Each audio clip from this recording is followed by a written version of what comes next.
বাংলাদেশের সর্বশেষ গুরুত্বপূর্ণ আপডেট সংবাদে আপনাকে স্বাগত। শুরুতেই সংবাদ শিরোনাম, পরে বিস্তারিত। শুরুতেই জানাবো, শেখ হাসিনাকে ফেরাতে পররাষ্ট্র মন্ত্রণালয়কে চিঠি দেওয়া হয়েছে, জানালো স্বরাষ্ট্র উপদেষ্টা। এরপর জানাবো, বাংলাদেশি মিশনে হামলাসহ বছর জুড়ে ভারতীয় হিন্দুত্ববাদীদের দৌরাত্ম্য। চলতি বছর জুড়ে ভারতের ক্ষমতাসীন বিজেপি নেতৃত্বাধীন গেরুয়া বাহিনী রাজনৈতিক প্রভাব ধরে রাখতে বিভিন্ন উগ্রপন্থী গোষ্ঠীকে ব্যবহার করেছে বলে অভিযোগ উঠেছে। জানাবো, ঢাকা টাঙ্গাইল মহাসড়ক অবরোধ, শ্রমিকদের নামে মামলা প্রত্যাহার ও বন্ধ ঘোষণা করা দুইটি কারখানা খুলে দেওয়ার দাবিতে ঢাকা টাঙ্গাইল মহাসড়ক অবরোধ করেছে শ্রমিকেরা। এদিকে স্ত্রী কন্যা সহ বাংলাদেশ ব্যাংকের সাবেক ডেপুটি গভর্নর এসকে সুরের বিরুদ্ধে দুদকের মামলা। বাংলাদেশ ব্যাংকের সাবেক ডেপুটি গভর্নর শীতাংশু কুমার সুর চৌধুরী, এসকে সুর চৌধুরী ও তার স্ত্রী সুবর্ণা সুর চৌধুরী ও মেয়ে নন্দিতা সুর চৌধুরীর বিরুদ্ধে মামলা করেছে দুর্নীতি দমন কমিশন দুদক। এবারে জানাবো, শহীদ বুদ্ধিজীবী কবরস্থানে চিরশায়িত হলেন হাসান আরিফ। বেসামরিক বিমান পরিবহন ও পর্যটন মন্ত্রণালয় এবং ভূমি মন্ত্রণালয়ের উপদেষ্টা এএফ হাসান আরিফকে মিরপুর শহীদ বুদ্ধিজীবী কবরস্থানে সমাহিত করা হয়েছে।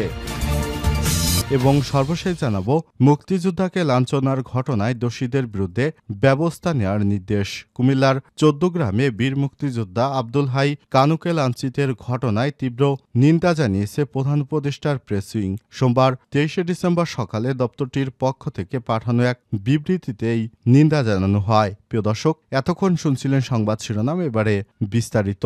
তবে তার আগে বন্ধুরা, অনুরোধ থাকবে এই সংবাদটিতে একটি লাইক দিন। এই চ্যানেলে আপনি নতুন হয়ে থাকলে আমাদের সংবাদটি দেখতে দেখতে চ্যানেলটি সাবস্ক্রাইব করে রাখুন, যাতে করে বন্ধুরা আমাদের পরবর্তী লেটেস্ট আপডেট সংবাদগুলো সবার আগে আপনার কাছে পৌঁছে যায়। কমেন্ট করে আপনার মূল্যবান মতামত জানিয়ে দিন। এবারে বিস্তারিত। শেখ হাসিনাকে ফেরাতে পররাষ্ট্র মন্ত্রণালয়কে চিঠি দেওয়া হয়েছে বলল স্বরাষ্ট্র উপদেষ্টা। শেখ হাসিনাকে ফেরাতে পররাষ্ট্র মন্ত্রণালয়কে চিঠি দেওয়া হয়েছে বলে জানিয়েছেন স্বরাষ্ট্র উপদেষ্টা মোহাম্মদ জাহাঙ্গীর আলম চৌধুরী। সোমবার ২৩ ডিসেম্বর রাজধানীর পিলখানায় border guard of Bangladesh BGB সদর দপ্তরে বিজিবি দিবস উপলক্ষে পদক দেওয়া অনুষ্ঠানে তিনি সব কথা জানান। স্বরাষ্ট্র উপদেষ্টা আরও বলেন, শেখ হাসিনাকে ফেরত পাঠাতে ভারতের সঙ্গে যোগাযোগের জন্য প্রয়োজনীয় উদ্যোগ নিতে পররাষ্ট্র মন্ত্রণালয়কে চিঠি দেওয়া হয়েছে। বন্দী প্রত্যার্পণ চুক্তি অনুযায়ী তাকে দেশে ফেরানো যাবে। সময় রাজধানীর পিলখানায় ২০০৯ সালের ২৫ ফেব্রুয়ারি সংঘটিত বিডিআর বিদ্রোহের ঘটনায় তদন্ত কমিশন গঠন করা হয়েছে বলে জানিয়েছেন স্বরাষ্ট্র উপদেষ্টা মোহাম্মদ জাহাঙ্গীর আলম চৌধুরী। বাংলাদেশ মিশনে হামলা সহ বছর জুড়ে ভারতীয় হিন্দুত্ববাদীদের দৌরাত্ম্য। চলতি বছর জুড়ে ভারতের ক্ষমতাসীন বিজেপির নেতৃত্বাধীন গেরুয়া বাহিনী রাজনৈতিক প্রভাব ধরে রাখতে বিভিন্ন উগ্রপন্থী গোষ্ঠীকে ব্যবহার করেছে বলে অভিযোগ উঠেছে। বিশ্ব হিন্দু পরিষদ বিএইচপি এবং রাষ্ট্রীয় স্বয়ংসেবক আরএসএস এর মতো সংগঠনগুলো উগ্র সাম্প্রদায়িক আদর্শ ছড়িয়ে দিয়েছে। ত্রিপুরার ঘটনা যেমন তাদের দৌরাত্ম্য স্পষ্ট, তেমনি পশ্চিমবঙ্গ সহ অন্যান্য রাজ্যে সাম্প্রদায়িক উত্তেজনা উস্কে দেওয়ার ক্ষেত্রেও তারা ভূমিকা রেখেছে। ২০২৪ সালের শুরু থেকে ভারতের হিন্দুত্ববাদী উগ্রপন্থীরা বিভিন্ন ধরনের সহিংস কর্মকাণ্ড চালিয়েছে, যা তাদের সাম্প্রদায়িক এবং রাজনৈতিক প্রভাব বাড়ানোর প্রচেষ্টার অংশ হিসেবে দেখা যেতে পারে। বিশেষ করে ত্রিপুরায় বাংলাদেশের মিশনের উপর হামলা এবং বাংলাদেশের পতাকার অবমাননা উল্লেখযোগ্য ঘটনা। এর পাশাপাশি আরও বিভিন্ন ঘটনায় বিজেপি সমর্থিত গোষ্ঠীগুলোর ভূমিকা স্পষ্ট ছিল। গত ২ ডিসেম্বর ত্রিপুরা রাজধানী আগরতলায় বাংলাদেশের কনসুলেট, বাংলাদেশের সহকারী হাইকমিশনের উপর হামলা চালানো হয়। উগ্রপন্থী হিন্দুত্ববাদী গোষ্ঠী, বিশেষত হিন্দু সংঘ সমিতি এবং বিশ্ব হিন্দু পরিষদ। যদিও ভারতের কেন্দ্রীয় সরকার এই হামলার জন্য ক্ষমা প্রার্থনা করেছে, তবে এই ধরনের ন্যাক্কারজনক কর্মকাণ্ডে জড়িত কাউকেই গ্রেপ্তার করা হয়নি। এই বর্বরোচিত ঘটনা আন্তর্জাতিক কূটনৈতিক সম্পর্কের মূল ভিত্তি ভিয়েনা কনভেনশন ১৯৬১ লঙ্ঘন করেছে। বাংলাদেশের এই ঘটনায় কড়া প্রতিক্রিয়া জানিয়ে নিরাপত্তা ব্যবস্থার ঘাটতিকে দায়ী করেছে।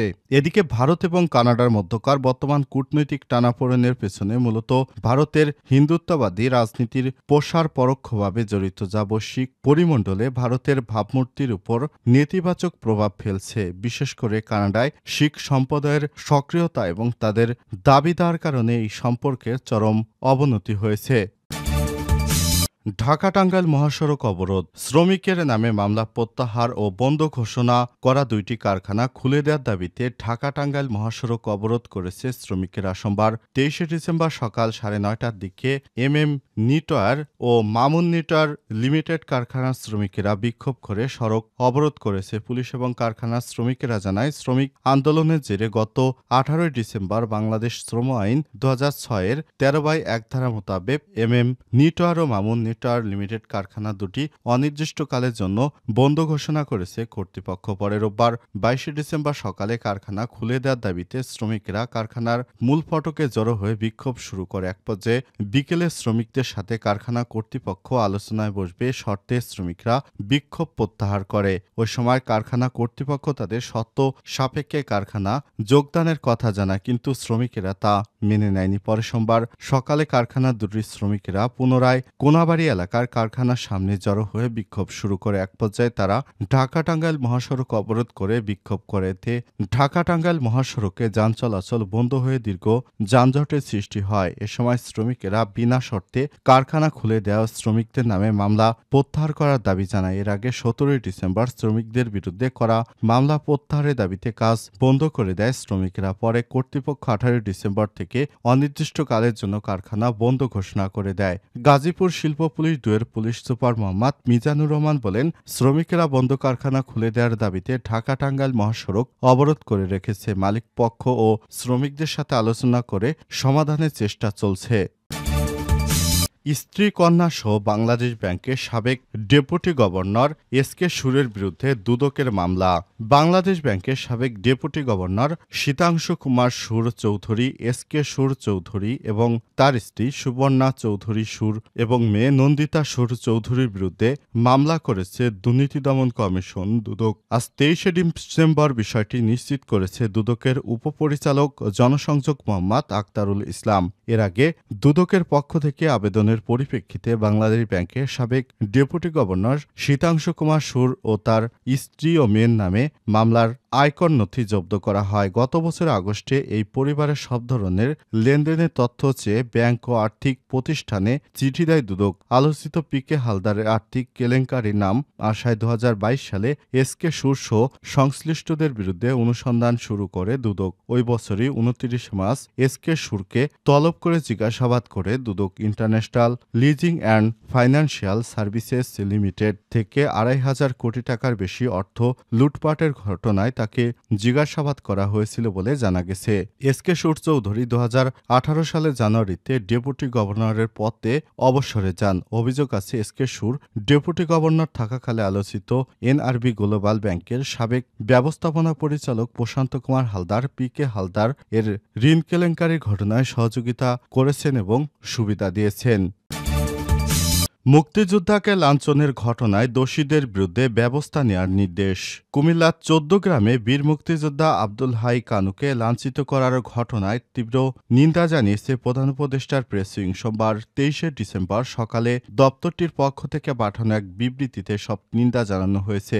এতে বলা হয়েছে, রোববার 14 গ্রামে মুক্তিযোদ্ধা আব্দুল হাইকে মানহানির ঘটনায় আমরা তীব্র নিন্দা জানাই। ইতিমধ্যেই পুলিশ এবং স্থানীয় প্রশাসনকে ঘটনা তদন্ত শুরু করে দোষীদের আইনের আওতায় আনতে নির্দেশ দেওয়া হয়েছে। স্থানীয় পুলিশের বরাত দিয়ে বিবৃতিতে আরও বলা হয়েছে, আব্দুল হাইয়ের বিরুদ্ধে হত্যাসহ 9টি মামলা রয়েছে। আমরা সবাইকে আইন নিজের হাতে তুলে নেওয়া থেকে বিরত থাকার আহ্বান জানাচ্ছি। প্রসঙ্গত, রোববার দুপুরে 14 গ্রাম উপজেলার কুলিয়ারা সরকারি প্রাথমিক বিদ্যালয়ের সামনে ঘটেছে বলে জানিয়েছে স্থানীয়রা। এই ঘটনার ভিডিওতে দেখা যায় কয়েকজন মিলে মুক্তিযোদ্ধা আব্দুল হাই কানুকে জুতার মালা পরিয়ে এলাকা ছেড়ে যেতে বলছে।